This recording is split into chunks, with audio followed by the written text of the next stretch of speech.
Voilà, poulet riche. Boutique bijoux d'or, Mossi, Elengi. Boutique bijoux d'or, Mossi, Elengi. Voilà, poulet riche. Boutique bijoux d'or, Mossi, Elengi. Bonsoir, bonjour, na mutunyoso oya kozwa occasion ya kolanda émission ya Mama Bijou na mukola lelo nga ndeko na bino ya mwasi na kombo ya Bijou d'or. Lelo Mama Bijou d'or na yeli bino kaka mwa lisolo moko ya mukie to mekana nuko vanda kotala eloko nini oyo ndeko na biso ya mwasi na kombo ya Penyel aza kosala eloko nini oyo pasteur na biso na kombo ya Mike Kalambai aza kosala. Est-ce que eza kaka malamu soki couple epanzani il faut makambo nyonso to ebimaka na poasa boye yango Mama Bijou d'or aye kosulula toko beta penza sete pona makambo ya Mike Kalambai na Penyel te tozaka akopesa conseil oyo eza kaka exemple Mama Bijou d'or azopesa parce que ezali eloko moko ebimi polele mutu nyonso tu alandi yango nakozongisa bino mwa mukie sima mémoire na bino touti kotala interview moko notre sœur na kombo ya Penyel asali eza na kati ya Bidor TV awa touti kotala réponse au notre frère notre pasteur na kombo ya Mike Kalambai azongiseli mama na biso ndeko na biso ya mwasi na kombo ya Penyel. En tout cas epesi vraiment malamu te eza vraiment dignité yako zala na ba comportement ya boye surtout na mosali na nzambe ndenge tomonaka papa na biso na kombo ya Mike Kalambai. Mama Bijou d'or kande na lobaranga naza bidor Mama Bijou d'or abeta masolo ezala mingi chaque vendredi na 20h30 na tiara pe masolo heure moko samedi na 20h30. Mama Bijou naza na émission na ngato sambela elongo ezalaka chaque dimanche na 19h. Mama Bijou asala makambo ebele na beta masolo na sala ba promotion ya biloko abatu na sala promotion ya Bastar. Mama Bijou d'or asala émission ya Amser oluka na yo mwasi contacter Bidor TV sala vidéo na yo tindelanga to tenter chance tamsu na Bidor TV okoki kozwa Amser na yo esika nini azali. Mama Bijou d'or na tiaka ba information en tout cas la beta masolo vraiment ezara na ba polémique te parce que Mama Bijou d'or a vraiment non polémique. Mama Bijou d'or donc mutunyo soto za na besoin tamsu Mama Bijou d'or Alexa tamsu sur publicité na yo na Bidor TV contactenga ba condition vraiment ezala mingi te to solo la olekisa biloko na yo na Bidor TV. Ndenge moko ndeko na biso ya mwasi apesanga confiance apesanga maison de passage na ye oyo ezali na Matonge na Irebu alobi Mama Bijou salelanga promotion ya maison de passage nanga parce que naza na besoin donc batu ba découvrir maison de passage na biso yango na Mama Bijou d'or naza kosala toujours promotion ya maison de passage et puis ndeko na biso mwasi aza kosepela aza de cité parce que chaque fois tozo lemba bapel donc kaye eza ya kotonda Mama Bijou d'or alobi okende na yo congé na Congo contactez Bidor TV na numéro au mona na suka réserver place na yo ya kolala sala réservation na yo avant parce que ba place na biso mingi ezozala toujours ya kotonda. Mama Bijou d'or na lingi bino mingi kaka na lisolo oyo naza kotiela bino nanu notre star na kombo ya énergie aza kilo ya Afrika donc ma copine apesi moi conseil mukie ka pona makambo oyo ya notre pasteur Mike Kalambai ya notre sœur na kombo ya Penyel toyo kananu ndeko na biso ya mobali ndeko na biso ya mwasi parce que aza ma copine ndeko na biso ya mwasi na kombo ya énergie toyo kaye et puis Mama Bijou d'or azongela bino. Mama Bijou d'or alobi awande makambo. Hello, good morning, happy Easter, bonjour, bonne fête de Pâques. J'espère que vous allez bien, bandegonios au bolanda vidéo. De ma part aussi, moi aussi, ça va. Naina lubana mwa mukia. Na bandegonios, na basai na nzambe, na biso baoto na biso basai na nzambe te soi-disant. Ya solo penza Bible ko sakate. Balobi, j'ai cherché le monde, je l'ai trouvé dans l'église. J'ai cherché l'église, je l'ai trouvé dans le monde. Non, comprend les sous-soutés. Basai na nzambe. Botsali makambu na bino. Oye suko na réseaux sociaux. Pour nani, on s'est justifié. Qu'on s'est justifié na hôtel, et sa vie privée na yo. Yo salaki o sepeli saki yo. C'est tout. senga nzambe bolimbisi te na biso te pardon biso te mpo ngai na nanga nde naza nata roulage ya nzela alola te na nanga ta protocole te na nzela alola nata travailleur moko te na nzela alola esana oyo eza bien mpo na yo ebona bino mpe bandeko botalaka bavideo ya bato bokola bino ata soni te bokola bino ata soni te ozopiblie asalaki ekendeki ezalaki ya yo nini na kati soki omonaki ya ye esepelisi yo si yo mpe esala te si oyo emonaki esepelisi yango te koloba te va kimia mponi bolande bavie prive ya bato bolande bavie prive ya bato boye ndenge nini mutu na mutu akipe ya yo kipe ya yo papa sheri aloba kipe ya yo basali na nzambe bino mpe komi na caractère mabe nde boza wana soki bosali mabe baloba na bino lisusu te pwani bible kutu elakisi biso elobi kutu jésus azalaki première oin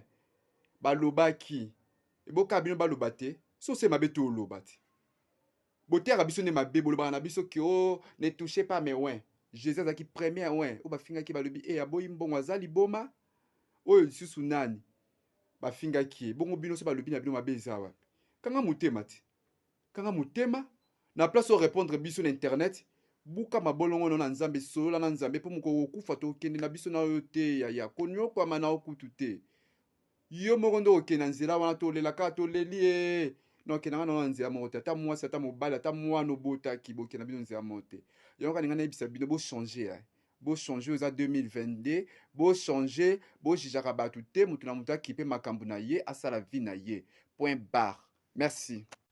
Bouti komo la bino moko notre frère, notre star, notre tantine na kombo ya énergie nga na benga kaye ma copine. Énergie apesi conseil kitoko. En tout cas conseil ya énergie et yokani. Énergie ça la batu mingi boye bate bolobi énergie akende wapi énergie pour le moment za na Uganda, énergie asala ka théâtre oyo mokili mobimba esepelaka. Énergie apesi vraiment conseil malamu eza vraiment capital en tout cas bandeko totia yango na misala na mutu yo soto zotala ngata mseza ko lambala liboso donc au s'abonner na Bidor TV te naza ko inviter au s'abonner na Bidor TV fina croche la notification pour la biloko tu na tiaka ekomela rabino na facilité nyonso mama bijou do nga la za na pona yo ozana besoin mama bijou do asa ila o quelque chose atia tamsusu na chaîne tamsusu publicité je suis là. Tozonga la lisolo na biso lelo mama bijou do na ye vraiment ka to solo la lisolo la ngai ezakaka pona comportement ya après mutu après mariage donc to benga ngo divorce après mariage ndeni ni mutu akoki ko se comporter ndeni ni mutu akoki kozala nu exemple ya notre frère na kombo ya Mike Kalambai kozala nu exemple ya notre sœur na kombo ya Penyel ndenge nini baza ko se comporter devant batu devant makambo etali YouTube ezana makambo mingi ezana makambo nyoso tout il faut les na réseaux sociaux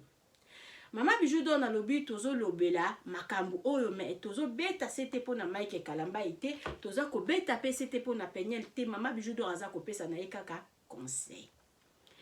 libala ezala malamu na ba émission na nganya surtout ndenge na sala na lobaka yango libala eza bien parce que eza na iloko moko na ba église na ba église bato ndenge batonda bo surtout basi la plupart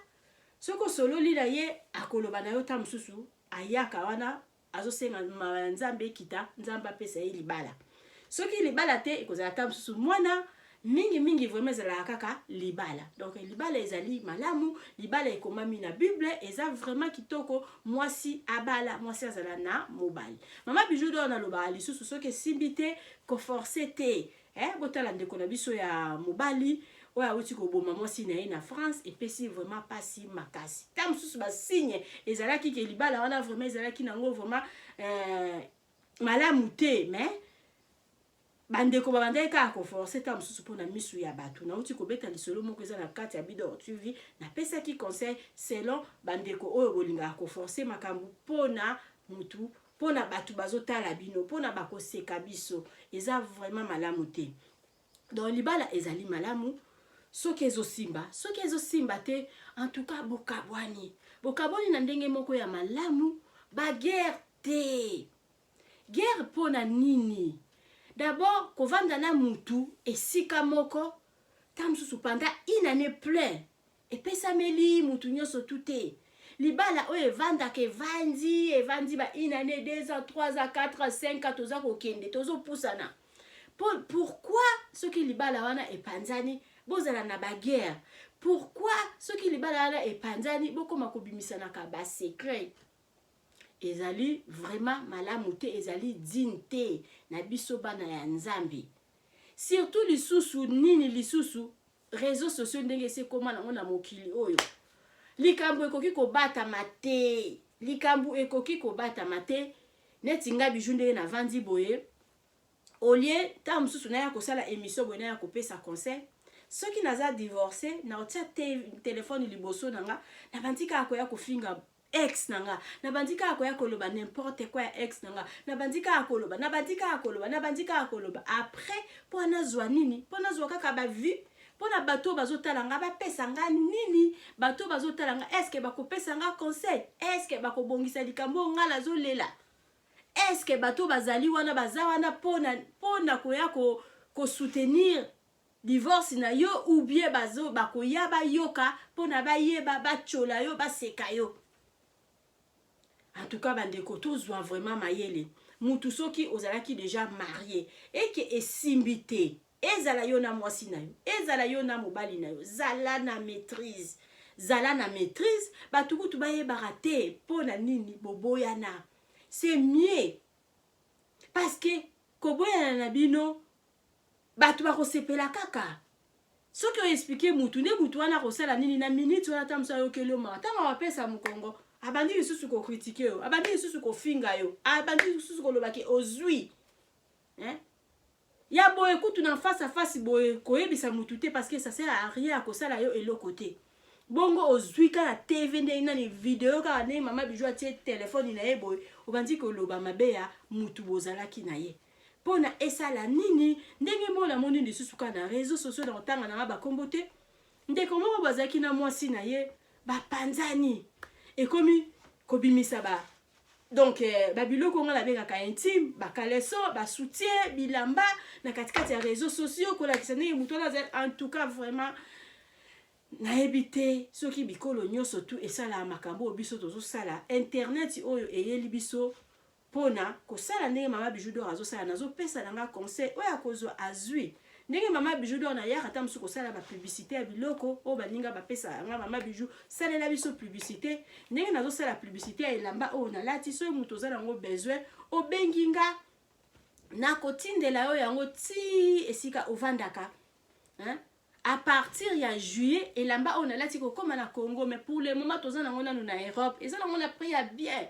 on a pris à bien donc na 40 na yo ça sur na 40 dollars okozwa elamba o mama Bijou d'Or alati oza na 35 euros okozwa mama elamba o mama Bijou d'Or alati sauf que soko lingi na poste otindi 40 euros mama Bijou d'Or a postele oti na porte ndako na yo ozwi elamba o mama Bijou d'Or alati mama Bijou aya kosala ba publicité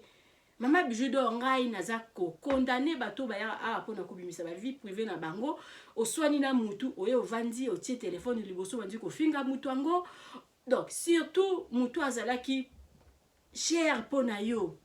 mwasi na yo mobali na yo okoya kobimisa makambu na réseaux sociaux ko bato basala nango nini ezala makambu mususu ekoki koleka a te ezala makambu mingi il faut botraiter yango na bandako na bino na ba famille na bino par rapport à kovanda akolobaka na bato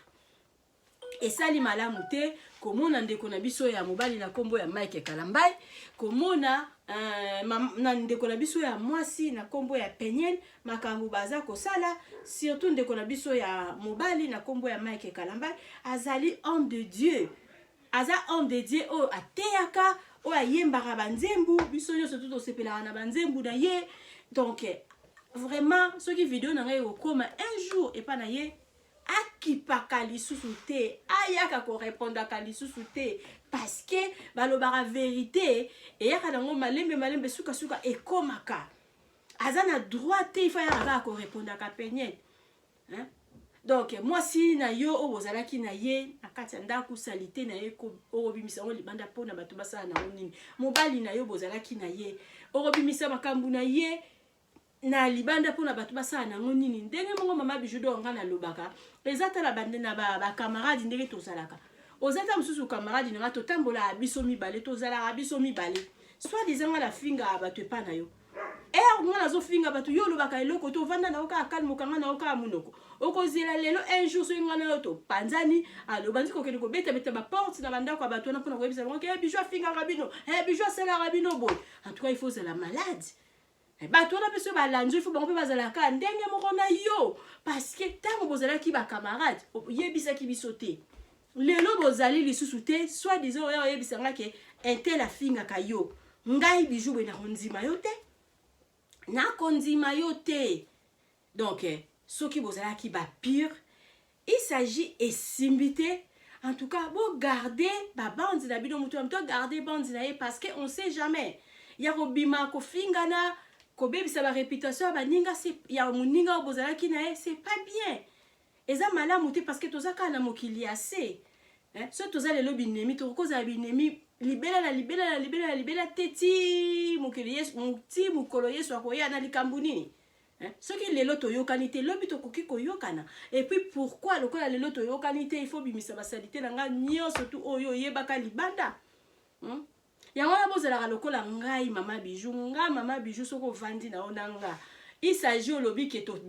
esili bon ya mobali okoyeba kaka parce que tozalaka tout le temps na yo mobali azali aza moitié na yo ndenge moko pe na mwasi okoyeba na oka ba secret ya mwasi na yo okoyeba na opeka ba secret ya mobali mais mama bijou do abi ça sert à rien ya robimisa salite ya moko oyo zalaki na yo azalaki cher po na yo na côté siko ya ba camarade neti nga mama bijou soki ovandi na nga il s'agit tozali susu te en tout cas so makambu na nga oyebaki peut-être oyebaki oya likolo oya kati kuna camarade okotikala koyeba te parce que ezali lelo te oyo tomoni makambu na mokili oyo nyonso tu ya komona tosi tomona nyonso tu ya koyoka tosi toyoka eloko moko ya sika ezalaka susu te na mokili camarade nini oyo bokovanda na ye mbula na bambula sans ebouger baza na bango neti nga naza na camarade na nga aza na Congo Mami Zaina nasololaka toujours na kombo na ye parce que Mami Zaina avanda na ndako oyo ya biso papa mosi alesa ye mama besa alesa ye donc ba contribuer na vie ya Mami Zaina vande pa na biso pendant 2 ans 3 ans avant bijou matavion aya poto mais na tikala koyoka teke mami abima quelque part akende ko chrétien famille nanga mami abima quelque part akende ko chrétien nga tozalaka ba jeune o ndenge tamso ezala ke chéri na yo mo abande ko linga yo boye olingi ete tamso voyage balo ye poto oyoka ke Mami Zaina atikala ko beta o mosinzo abima soki na mutu moko alinga yo non na tikala koyoka yango te wana ndi babenga ba camarade ennemi nanga nyoso tu Mami Zaina bade ko sepela na ete mutu nyonso to alinga bijou te Mami Zaina ko sepela na yete wana nde ba camarade oyo biso toyebaka na ba Congo mais na ba poto eza vraiment rare panga na zwa yo camarade na banda koyebisa yo ba secret na nga nyonso malgré ba secret ngo pesa na rango te na banda koyebisa yo makambu na nga tout donc na banda koyebisa yo après lobi soki tozate na koma lokola mutu mo na komi condamné naza ko banga yo nazo sala nini pona okobimisa ba secret na nga pona okosala boye non na koyebisa yo secret na nga te parce que on sait jamais on a robetela yo wana oui to beta ka masolo ozo beta masolo ozo seka ezala batu muso ata oyebisi makambu do te meta oboko tikabwana akei koloba n'importe quoi oh mama bijou do loba ba loba ona mabe kuta mela yo te n'importe quoi tikala ka n'importe quoi bozala mutu te komi kobimisa ba secret na ye azalaki boye azongisaki boye afingaka yo azongisaka yo boye eza vraiment il faut la malade il faut la méchante ou bien méchant ndenge moko siko pourquoi siko nde na couple ya couple eza passé ya ba camarade oui ekoki nango kosala manango osala loba na yo ti mukolo kolemba parce que suka likamna surtout silaka likambo ekoko banda lelo oyo esala 2 ans 3 ans te ekosila nango bato oyo oyebisaki bango soki bakipe oyo bakipe soki bakipe oyo te bakipe oyo mpe te soki bakipe oyo bango mpe te bazala na bafungola ya balola ya bavie ya bato ya libala nde eza pasi surtout lisusu nini soki libala yango bobotaki lisusu bana bozotia bana wana wapi na kaneti ya ndeko na biso ya mobali Mike Kalambai bobimisi na ba video na ba photo ya bana bosali na boye pourquoi bana wana bakoti na ba réseaux sociaux kolakisa ndenge balalaki kolakisa ndenge mwana na mususu munoko ezokaki zoka kolakisa ndenge bana na balataki bakupe ya madofolo kosala boye bana na ba video wana etikali libela na réseaux sociaux tango bakokola bo bando expliquer bana na bino nini pasteur na biso Mike Kalambai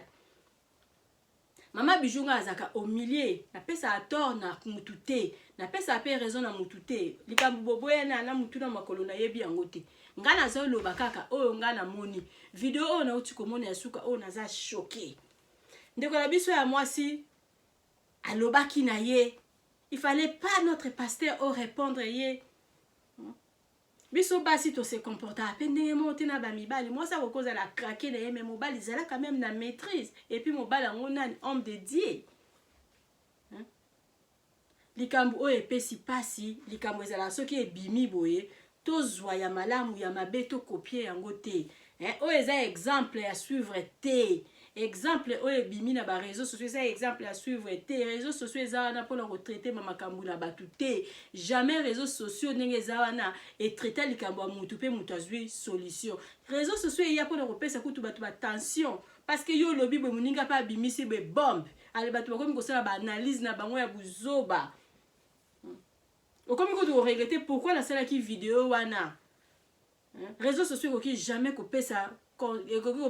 ekoki jamais koya kokata likambo na bino ekoki jamais koya kotia kimia na katikati ya likambo na bino réseaux sociaux kutu koya kopelisa lisusu nde moto ya kopelisa na bato bayebaki te bakoyeba na bato bayebaki te ke mama na biso Peniel alatisa bana bilamba ya kotoboka bato wana bayebi komona mama na biso mwasi kitoko boya alatisa bana na ye bilamba ya kotoboka alatisa bana na ye bakupe bakendenge nango na classe na hiver c'est grave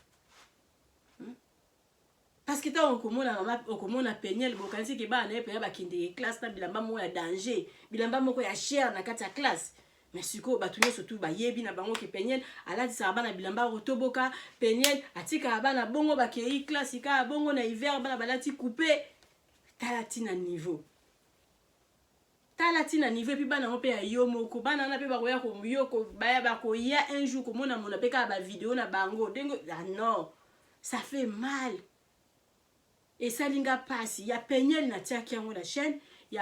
y a notre pasteur Nazal na ngope na kati ya chaîne, siko na lobina sangisa nyonso tumi balena ya kopesa conseil. Donc to zwa to kopiara makambu ya malamu, makambu ya mabe to kopiaka yango te libala soki kabwani, to landa ba exemple wana te. Eza ba exemple ya kolanda te. Réseaux sociaux a etreta alikambu te, to sala na ba famille. Si vous voulez que makambo yango eleki bon lekisa nani na ba niveau ba famille na bino soki ezo simba te botiki kaka bongo réseaux sociaux esala eloko te a ya kopelisa lisusu moto a epesa mutu moko raison te okoza na moi groupe abatu no ba pesi au réseau ba soutenir yo ba sele yo ba life ba fingi côté kuna mais ezape na batu mususu pe ba ko boya pe parce que pas la biso Mike Kalambai ya kanisa qui peut-être lokola ya ki boye batu ba comprendre yé que oui yé penza aza mabe aza penza mabe o batu bakanisa raté mabe pe mingi et wuti pe pa ya mama la biso Peniel mama biju do ngana loba na divorce donc ezala ka moko te muto za mabe nyoso to à 100% et ko pe kozala 50-50 et vous avez muninga leki muninga na 80 mais yo pozaki na moi 20 ya mabe bande ko pousser ya ye et pousser ye akomati na niveau à 80 degrés wana oyo ya mabe et koki kozala ka moko te mutazaki mabe non parce que ceux qui moko zaki mabe muso zaki malamu ya mabe wana peut-être musu pa ko copie pe ya malamu wana azomona zosala ka mabe muto ozala leka malamu suka mutu pa koki ko changer to kopia makambu ya malamu likambu ya notre pasteur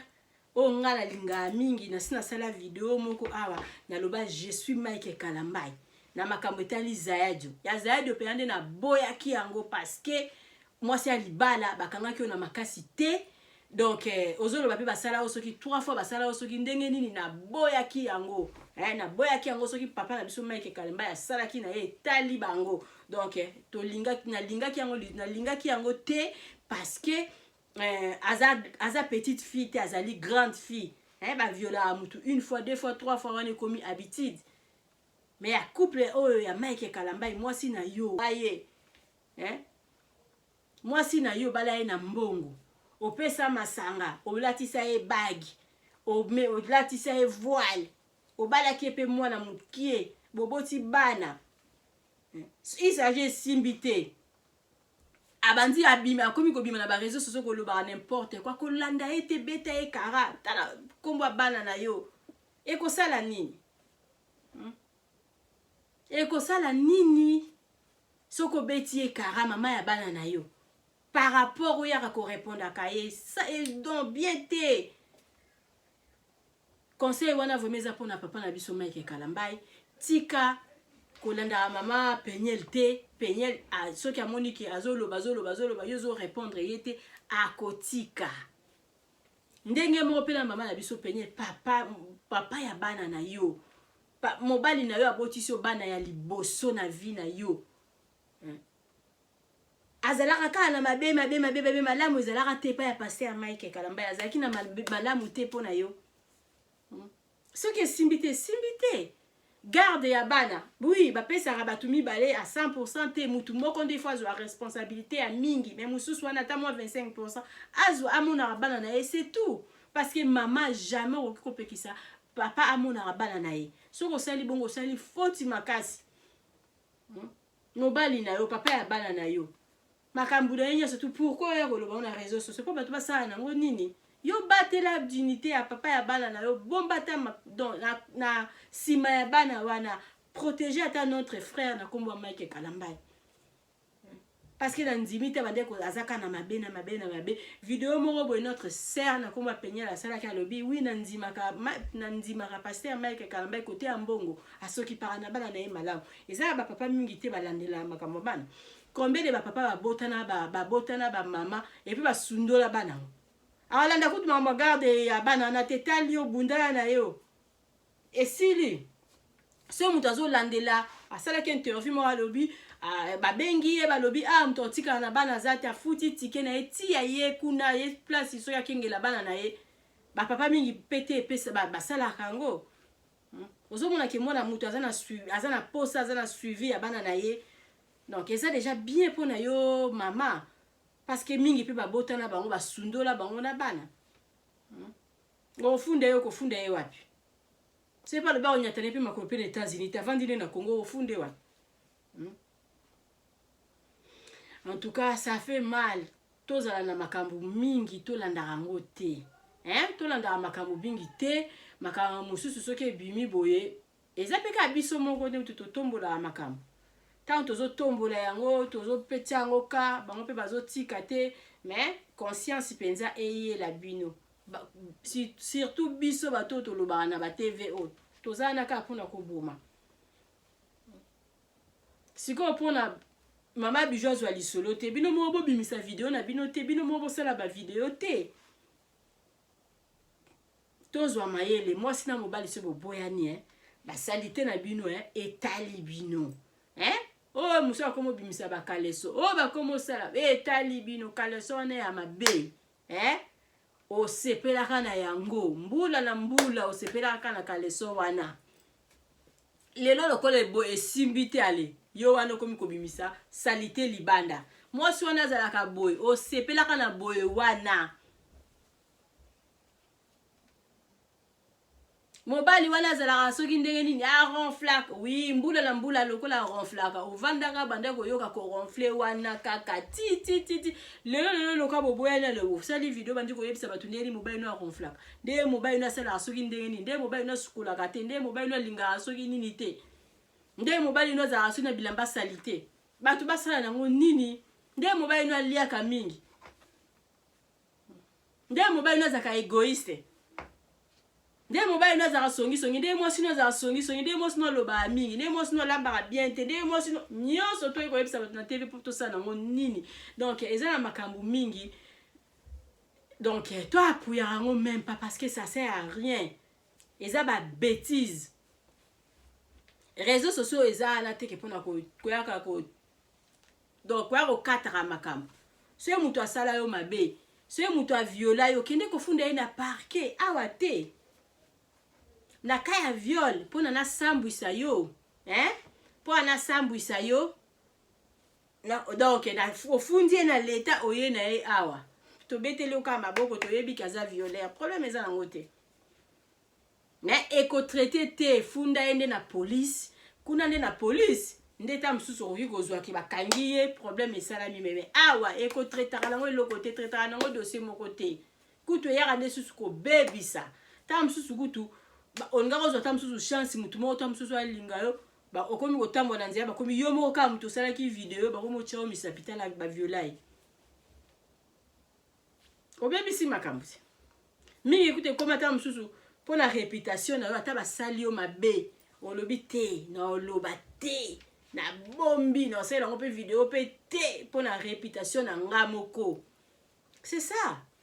Mingi pe kaka msusu ka mwana na mutu mo ta msusu BBC obi te mwana na nga pona mwana nga za la mal vite na kende kofunda kana ndenge moko ya malembe na obimisa ngo na TVT na ozongisa ngo boete pona réputation ya mwana na nga. Batumi basala na bango. Batu mingi basala na bango ngo mwana na waza mama wana soki para na eto yo bimisi ba photo mwana ngo awa biso so bato so tu baye baki basoki para na mwana na mama wana soki para na bana na ete. Donc estali batu na likambu nini. Et puis ko kamwa lisusu parce que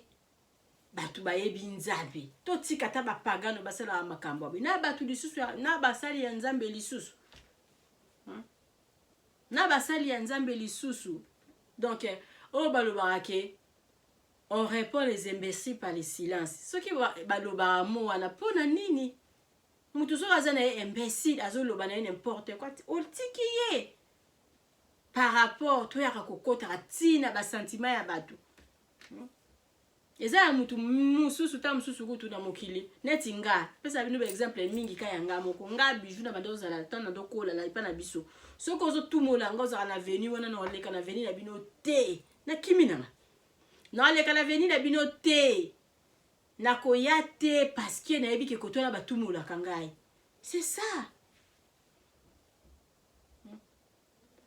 Mutu atumola kayoko kibeta ekara bike soko kobeta kara kutu eleka malamu par rapport ya ko répondre mutu ozo beta ekara ya zolo nga tumola mona moso mais mona moso a répondre ngata mona ngandeli na mona ko penze loko te osalela mutu ba témoignage tam susu mabe oloba tam susu ozela tam susu bijou simba téléphone pona bijou abenga yo nzambe non na community na niveau wana te so na community na niveau wana c'est que mutu nange beti na kobenga yo te parce que na loba so na problème a mutu yo nde benganga et pour tala so bijou aza baba yebi ko loba te peut-être mais nga penza na simbi téléphone pona yo kike yo o chrétien kanga yo tumola kanga nga la sibe na bebi si sultana nga pona simba téléphone pona obengo no bengo te na kobenga yo te bande konanga to mekana nuko changer makambo ya ba couple na biso ezala epanzani sika ezala ngona tina te ya kovanda na TV pona koya kobeta lisolo nango soko za na besoin ta mususu oya kopesa baninga toli yaka sala lisusu lokola ezata yo te beta lisolo ngo neti famille moko boya musika so ba comprendre na ndenge na bango ba comprendre mais ko ya teke pona koya kotanga ba kombo ya mobali na yo ko ya teke pona koya kotanga ba kombo ya ex na yo ko ya teke pona koya kotanga kombo ya mwasi na yo be kombo ya mobali na o boboyana po batu wana bakosala nango iloko te batu wana bakopesa conseil te batu wana bakozala kutu wana pona kobebisa lisusu eza mbasi musu bazala ta musu bolingo esili te na mobali na ye azangi maîtrise azoyeba ndenge nini akoki kobanda te mpona récupérer mobali na ye Et comme il se connaît que ça c'est ma vidéo ya kofinga mobali wana po mobali ngo atia eka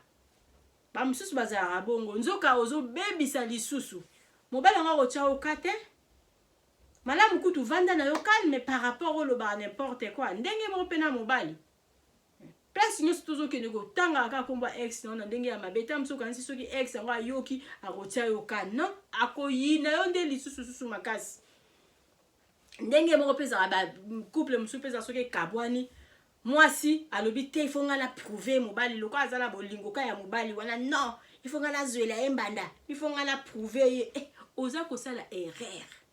c'est mieux que tu vanda na yo bongo so oza na posa mobali ngo peut-être un jour okozongela par rapport au bozo na prouver mibali mingi pe basala kango na kozwaka mwasi na prouver zwana yo so moi sanga boya ki aboyo lisusu kutu malama ya bia type ya munoko na se babi ni vida o badochi baloba en tout cas ezopesa pasi communauté na biso tolingi kobimisa makambo surtout na réseaux sociaux mama bijou d'or alobaka yaka salara ba publicité na yo yaka pesaka na yo conseil publicité na zo la publicité na ko yaka tamsu na sala publicité te na beti na moi lisolo na na lekisi moi publicité na tamsu bato bolanda lisolo wana ba découvrir moi publicité na kati wana c'est ça c'est que mama bijou d'or azo sala hein mais ezala te ke ngala yaka boyeka pona na na finga ka batu non na sala ngote na yaka ka pona na ya ko beta la vie privée na nga ezala ya ndenge ya malamu na osbeta te ezala pe ya ndenge ya mabe na kobeta te. Donc c'est ça ce que ezali solo nanga mama bijou d'or na yaka so ezali solo nanga na yaka na obeta ngo lokola ya ngai te muto ayebi bijou ayebi ki o ya yemoko problème ezala ngo te mais par rapport ngala ya na banda kotanga asala kinga boye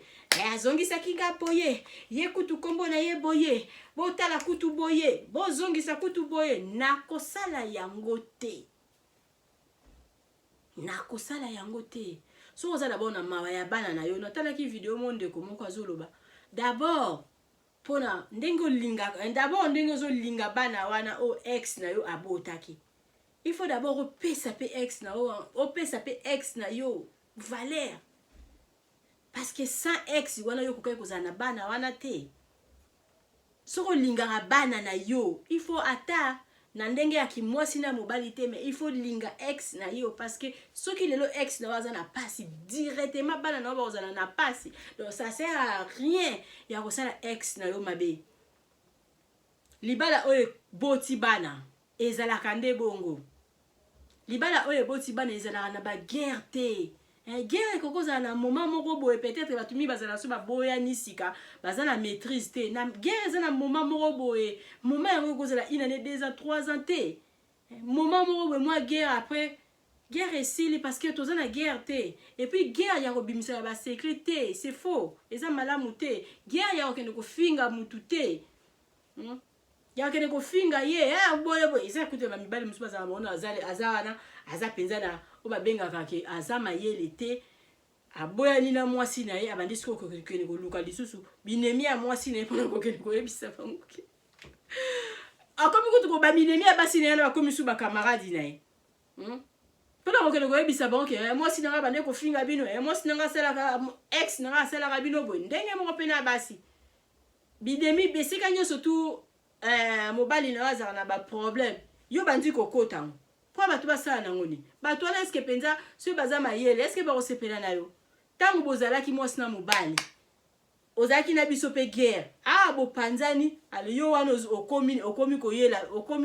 okomi kolanda biso na sima pona koyebisa biso mabe ya mobali na yo ndenge moko na ki camarade ndenge na tangeli bino batu mingi basala rango bobeba no komi koluka bato oyo nyoso tu kono okomi koloba ta okomi koluka ta msusu bozalaki ba camarade tant boza ba camarade oyebi bien que bijou ayokana na batu oyo te OK bijou ayokana na batu oyo te tant bino siko boza ba camarade po balobaka ke ami de mon ami c'est mon ami non balobaka ami de mon ami c'est mon ami ezalaka pe automatique surtout na milieu na biso na Allemagne ezalaka pe automatique soki ngala zana mutu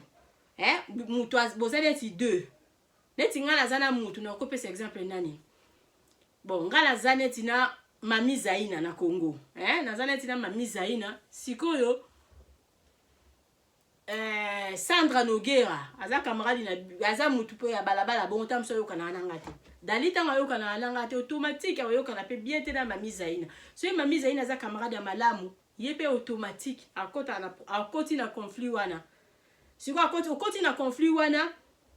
tango sikoyo ngai na mami Zaina toko bebana ala bandi ko luka siko tam susu Sandra o azaki camarade na biso azaki nemi ya bijou abandi siko ko luka ye bango ba esko bakomi ba camarade pona nini po ya okanisa ta mususu ke lokola na sali bongo pona yo kisa bijou pasi no ozazoba yo pe mutu o bazo oyo ozalaki nete nemi na bango mibale tellement bango mibale ba panzani ya eko luka yo pe soko yambi ofungoli maboko seke mutu na wesala malamu te ta bozalaki ba camarade bozalaki contre nga bino mibale lelo bino mibale bo panzani yo ko lukanga. Ça se fait pas. Donc, tous à la vraiment sage. Toye bako bomba ba secret ya batu tozala ki na bango ezala mwasi na yo, ezala mobali na yo, ezala pena ki via ki camarade. Ce mutu déjà bolia ki na ye, mutu déjà bomela ki na ye, ça sert à rien. Ya ko beba ana tina niveau ya C. Ya ko beba ana tina niveau ya C te kanisa ta ba bien fait na ye. Ya mukie koki kozanga te na bambula nyoso tu bosala asalela wa te loko moko te ko oye marka yo vanda penza kanisa lobi mwana moso na ngana eto beba na salela nga te loko te so kanisi ka bongo yelo na mutu asalela nga boy azongisa nga boy kute loko boy na sala pot asai obi que ça sert à rien ya oluka guerre na ye so ke simbite botikali na bino ka bongo mama bijo loba lokola toyeba na te. Parce que ça batu mingi tenga bijou na yeba bango na mokilo mona ye ka lokola libaya moko be mona ye ka lokola Ghanéenne moko boye mona ye ka lokola Éthiopienne moko boye mais kozala teke lokola to bebani ale il faut ngala zwa soki mbeli na chuba ye na mukongo lokola to bebani il faut na beta ba porte nyoso to pona ko yebisa bango ke azala ka boye azongisa ka boye et ba futo pe le côté ça sert à rien. Parce que maman bijou loba on sait jamais tokoko keni na mboka moko boye to komi boye mboka ngo ba étranger na ba étranger ka biso mi balé otoye ba lobi ke na pri respect to ko pesa na mbote to solo na biso pe bien parce que bango nyoso tu wana ba yebi ke biso to za ba étranger siko to kwei na milieu na bango toke ba commerce na mboka moko ya musika difficulté siko yeta msusu bino mi balé na douane na minute wana boko kepe ko solo la parce que to boma na mutu te ya wana il faut to yebaka ke to sala na ba limite ya mabe mobali soki boboyani na ye bozana bana limite ya mabe ezala camarade o bozala na ye déjà ba camarade esimbite bozala na ba limite ya mabe kosala ye mabe ya mingi te parce que ça sert à rien muto bo mela na ye masanga muto bo partager na ye ba bien muto bo sala na ye presque tout muto bengara ke chérie je t'aime lelo esimbite mona ka carton libaya esili par rapport ya olinga ko bebi sa réputation na ye ti batu nyoso to mokili balinga ete po yo ozwani pona yo bafuta yo nini o bénéficier na eloko nini ya kosalela ba ninga ba propagande ya mabe mutu soki boboyani na ye tika vi na ye calme ko yaka na ba réseaux sociaux pona ko yebisa biso mabe ya Pasteur Mike to okene nango wapi Pasteur Mike ko ya awa pona ko yebisa biso mabe ya Peniel to sala nango nini parce que biso to za banzambe te biso toza ba avocat te biso toza soki banani te tokosala na Peniel nini tokosala na Pasteur Mike Kalamba ipe nini moi si oyo ozotala ngai soki kutu osalaka bongo oboya na mobali yo vanda kaka wana pona ba telefone pona ko kritika ka mobali yango ya yo ko kritika ka lelo papa ya bana na yo oyoki video oyo mama bijou do na lobi vraiment un esprit te il faut cela na esprit ozala esprit te makambo oyo salaka ne sopaka yo ndenge moko pe kaka na mobali oboyana na mwasi na yo kaka critique mabe kaka ya mwasi malamu wa mwasi na etikala kozala jamais mwasi na zala jamais malamu azala jamais malamu azala ka na mabe mosona ndoki mosona salite mosona boye afika ka batu ya zongisa ka batu boye zala vraiment zo otali vidéo na nga vanda pezo bi mama bijou doit na zone esprit oza vraiment esprit oza na esprit il faut zala vraiment na esprit parce que makambo zo salaka esopaka yo surtout kutu soki bobo tabana ovanda otali ata bana wana tango bana wana bayiba kwando bayoka ke mama na biso afinga papa na biso kana ba téléphone mama papa na biso afinga ka mama na biso na ba téléphone bana na si baza bana malamu bana mayele ba osepela na hotel après obanda olobaki ta msusu mama wana pekisanga na bana bana wana bayokaka bana bazana bayokaka wana olobaki papa wana kutu non mingi zelaka ba mama bazana na bana mama wana pekisanga na bana na ngai bana bakoma obeta betanga kara bana na bakoma obeta o kara parce que c'est comportement mabe mama na bango komisa ennemi na ye nzoka mama na za ennemi na yo te parce que simbite tango esimba kite effort nini yo banda ko sala pona libala na bino ezala malamu toujours osala effort nini mama bijou na yeka kopesa na nga conseil mama bijou do aloba so na lobi mabe otiki na yo soki na lobi malamu okomante obtiens-moi un commentaire po epesa ka batu mususu o bazala bezo ta musu belinga utanga mi ba commentaire na biso tia commentaire na lisolo o mama bijou do rabeti po epesa ka batu mayele mama bijou do na lobi mutu aleki baninga na mayele azala raté tozaka na ka pona ko se compléter na lobaso na beti lisolo ta musu sepeli sote o sauter yango ozeli ta musu vendredi mususu ozela ta musu lisolo mo mama bijou do akobeta eko sepeli sa parce que lisolo na lisolo beta na modèle nango vraiment ezali kaka total ka comportement ya Peniel total comportement ya Mike Kalambai après boye parce que lisolo ni mama bijou do raye ko betela bino toyeba kake batu bakoyi ko sala bongo baza ba pagano mupagano nde penza ko sala ba makambo oyo tozomona mikolo mais siko ekomi au contraire na basali na nzambe bango pe bazosala ka même chose ke ba pagano sikoyo moya ko sala autrement ezate toyebi te soki to sala ndenge nini parce que tokolanda nani ba pagano bazosala ka makambo oyo ba sali na nzambe bazosala ka makambo ba pagano basalaka sikoyo to bopesa conseil ndenge nini parce que bino bato bote ya rabiso il fallait bozala ba exemplaire tango ozosala bongo ozoya oui parce que ngala comprendre ki vidéo à notre pasteur il était peut-être étouffé alobi non siko nana nga koyoka ngai nana nga ko comprendre ngai malamu nga pe na ya na loba po mokili et comprendre parce que bato bazomona nga ka ata msusu mabe non na lembi moi singa pe na ya ko loba mais et ça na sens te na on a litomba te parce que après vidéo wana batu ba bete na bongo peka yo maboko te batu ba continuer kaka ba o balinga kote ba continuer na bongo peka ko lingo tata o lobi makambo e chubi ba ona mutema mais tellement lokola haine wana batu mingi bazala azata na haine ya mutu ata o lobi ba croire yo te bon siko pourquoi batu bandima la bango batu te ata ozo sala malamu bandima la bango batu te. Donc ezaka likambo ya yo na nzambe na yo donc garder ka silence na yo garder ka bandi na yo baloba na bango yo na mabeso ke kutameli nango yo te babundana nango wana eza pona papa na biso Mike Kalambai donc ndenge moko peka na mama na biso Peniel donc asoki papa Mike azala toujours mabe na yo zala ozaki mwasi na yo botela ebana oyebi makambo okoki kosala ye penza ya silence par rapport au tout sur réseaux sociaux yeba so za besoin tam so sala ye punition bon besa les punition mo ya bien parce que oyeba ki ye punition mo penza ya bien au réseaux sociaux kutu oyeba nango te parce que awa solution ezala kana ngo te batu banzima na bango batu te okokoza na parti mo ba lingi yo parti mususu ba lingo pe te ata pe ba o ba lingi yo wana mingi donc je sais pas, ça va tout sous bazar ma fana ya mutu. Mais la plupart bazar na boka mbela minui ba les surtout bato ba boyo ba bengi ba journaliste. Journaliste a cause lelo na za mutu ya pasteur Mike parce que koto la ba vie ezebele. Ceux qui peignaient la bimisi vidéo nga wana pe na komi côté à peigner c'est comme ça c'est notre travail.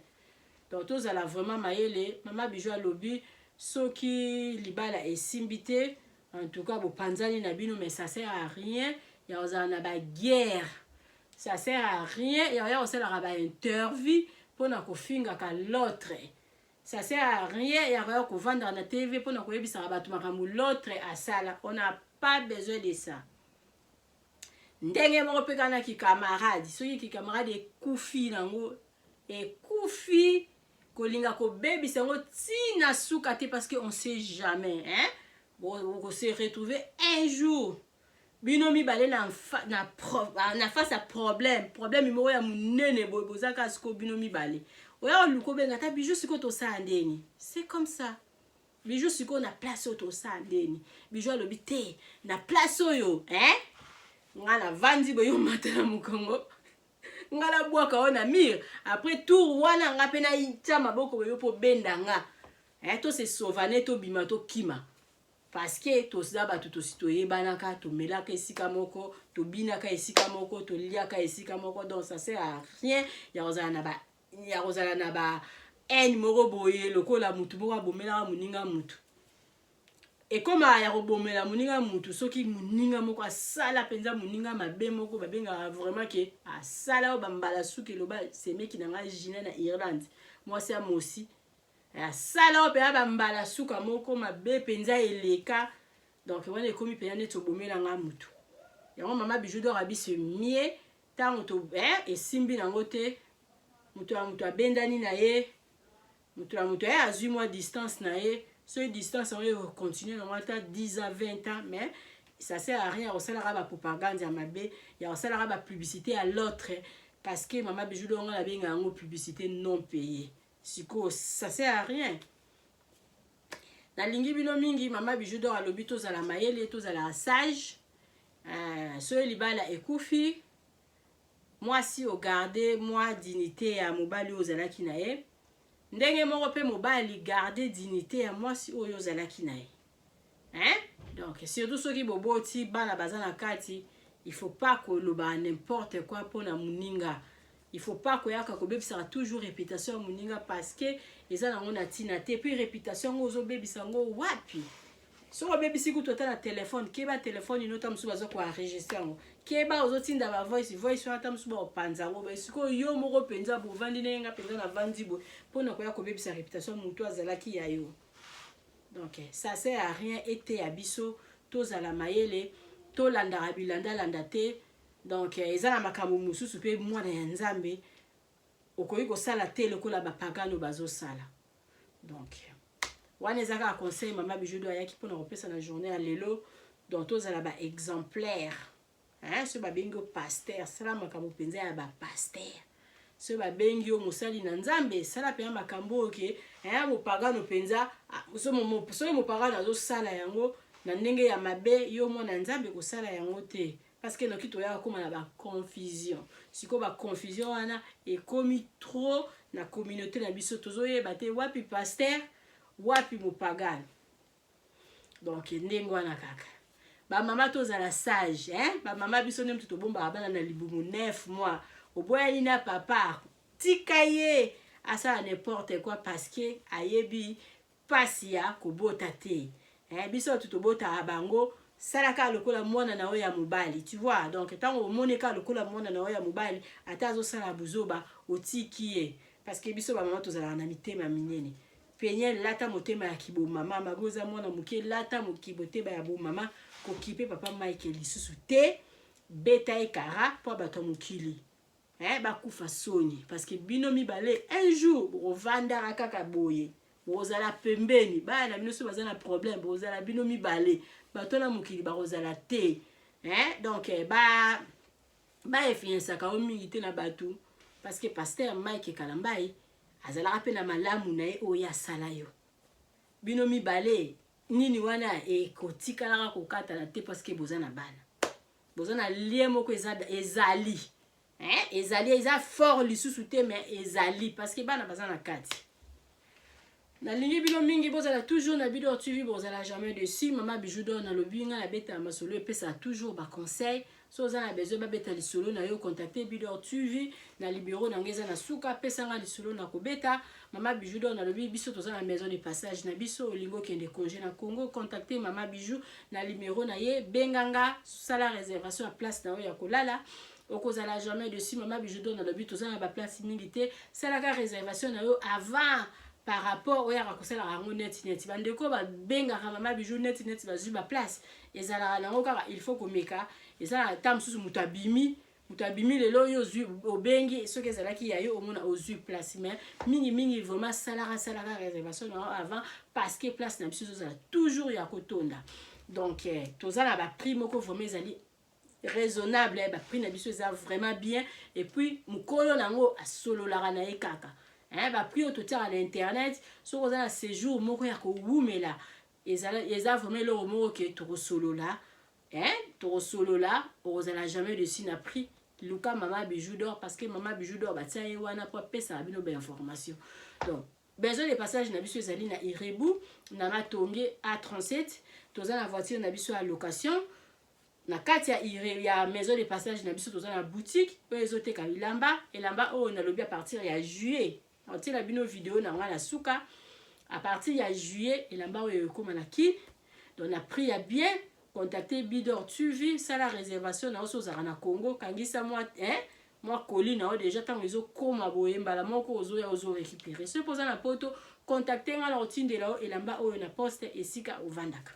donc toza la boutique na biso toteka ba divers toteka vraiment biloko ebele oza na mo anniversaire na yo et ko kota moi 10-15 personnes maison de passage na biso eza na place na sima okoki ko fêter anniversaire na yo leka malamu so ligi vraiment lobi Maman Bijou do na niki ko lamba te bona lukela nga batu ba lamba na lukela batu ba lamba et pour ça la fête na yo kitoko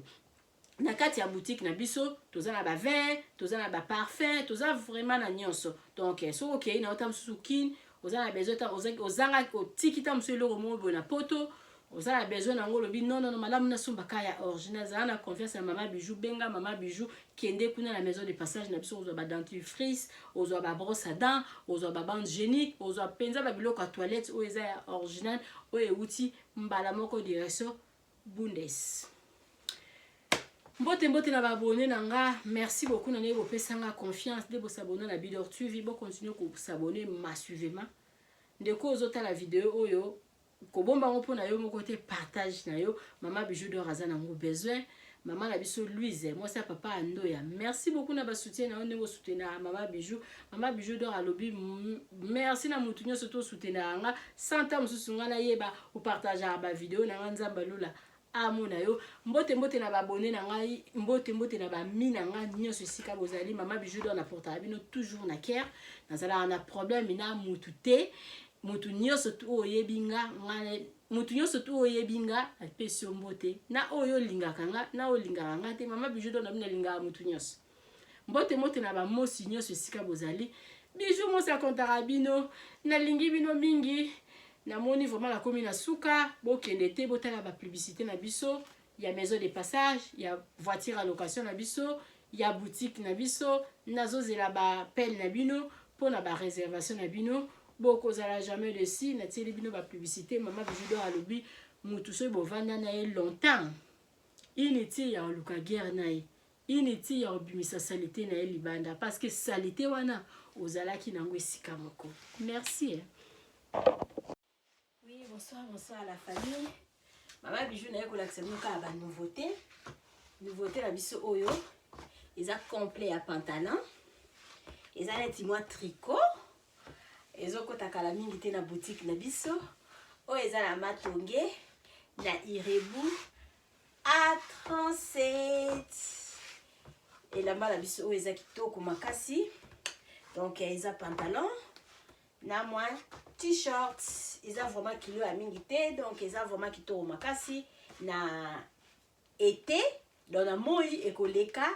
na malili pe ekoleka donc ils ont vraiment kitoko bien Maman Bijou d'or commander la mbala yo oyo okozala jamais d'ici kala mingité zo kita na boutique na biso na Irebu A37 benganga sala commande ya ilamba na yo okozala jamais d'ici toza na L toza na M toza na S toza pe na XL donc elamba na biso yango oyo ezokota kala mingi te na boutique na biso na Irebu. Sala commande na yo benga mama bijou osala commande ya elamba na yo okozala jamais déçu. Na poto toza nango ti na mois de juin à partir ya juillet emati avion eke Congo korate te eza nango vraiment na prix moko ya malamu complet la biso oyo eza nango na 40 euros pour na bana donc eza na 40 dollars pour na bana poto tokoteka ngo na 35 euros. Benga mama bijou commande elamba na yo sala commande na yo esika ya surtout vandaka na kotindela yo yango na poste. C'est ça, à tout à l'heure.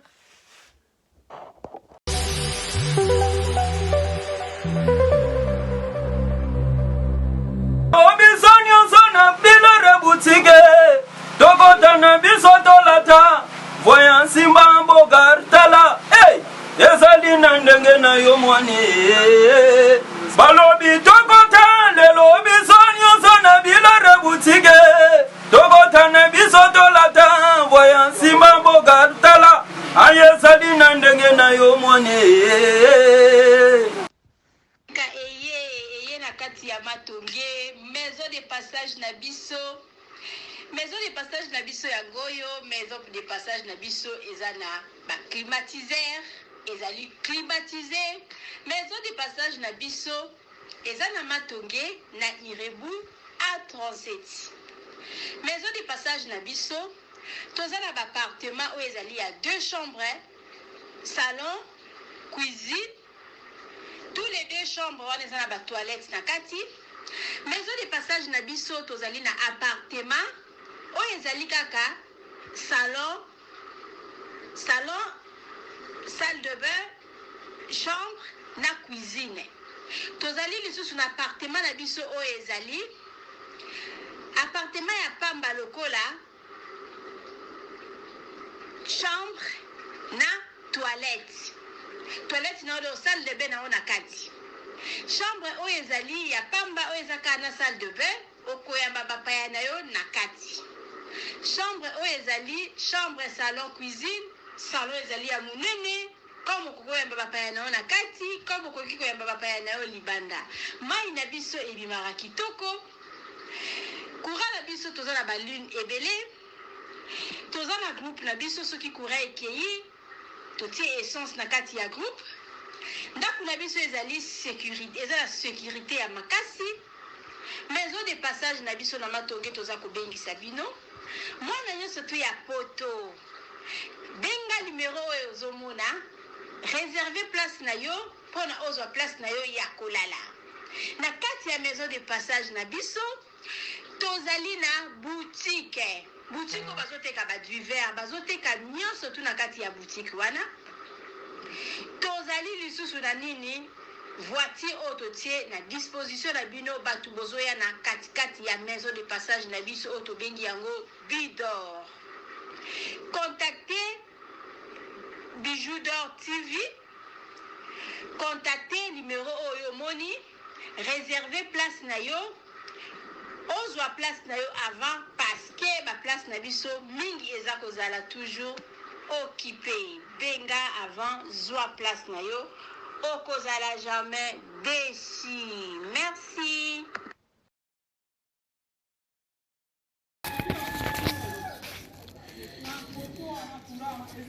Salut, j'espère que vous allez bien. En fait, c'est plus pour les diasporas.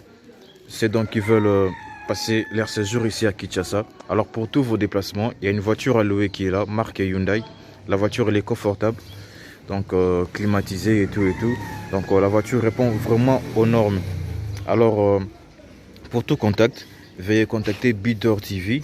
au numéro qui suit, plus 49 17 85 52 23 11. Donc je réponds pour une meilleure compréhension. Plus 49 17 85 52 23 11. Donc la voiture elle est là, marque Hyundai. Donc voilà. Donc ici nous sommes à Kinshasa. Donc pour tous les diasporas, pendant tous vos séjours à Kinshasa, voilà la voiture elle est là pour vos déplacements et tout. Donc partout où vous voulez y aller, la voiture elle est là. Donc vraiment, veuillez contacter Builder TV et vous ne serez pas déçus. Merci et bye. Oui, botali vidéo na biso ya publicité, voiture na biso eza na Congo, mutolingo kende na yo Congo, contactez Builder TV na voiture oyo tu komona okozala jamais déçu parce que Mama Bijou d'Or alobi eza po na biso ba diaspora. Mama Bijou d'Or naza na besoin ya ba partenaire. Yo partenaire place aux alliés, contactez Mama Bijou d'Or. Mama Bijou d'Or a besoin d'un micro, Mama Bijou d'Or a besoin d'un ordinateur. Vous savez là na musala nanga soko lingi au soutenir Mama Bijou d'Or na musala na ye numéro nanga ezawana. Merci.